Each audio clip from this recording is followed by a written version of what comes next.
For my screenwriting module at university, I am writing a feature film script titled The Wall, which is about a group of immigrants risking their lives to cross the border from Morocco into Spain via Ceuta. And as research, I decided to go there.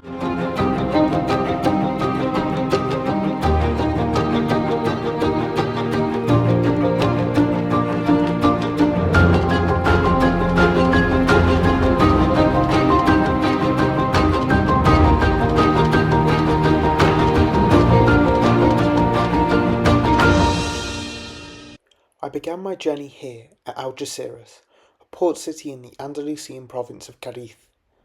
There we boarded the ferry which would take us from the Bay of Algeciras to our destination, Ceuta. You've heard me say Ceuta a few times now.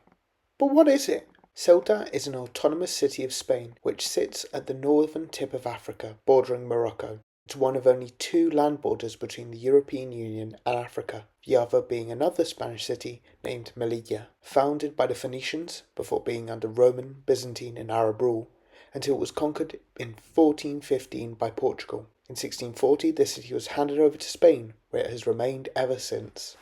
Back to the journey, after a 50-minute trundle, we left the port of Algeciras with the Rock of Gibraltar to our left.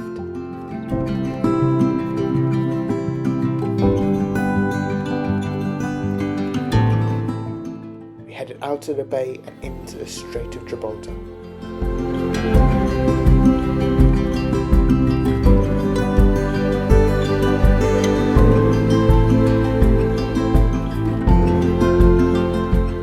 Less than an hour later, across the relatively calm seas, we arrived at our destination.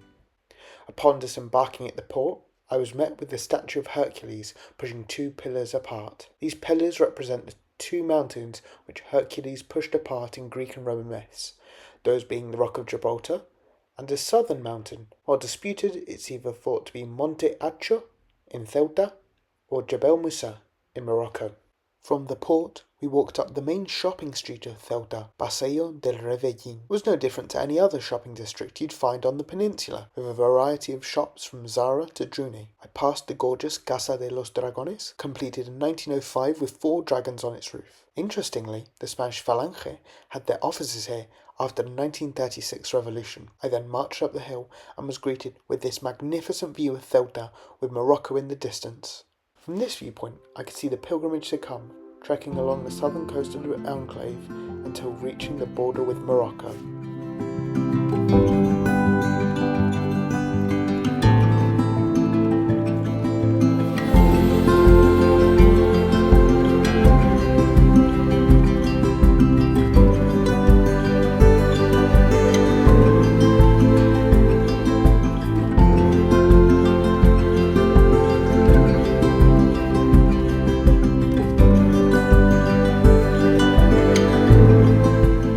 Unfortunately, this is where my footage stops, as things went a little off plan from here.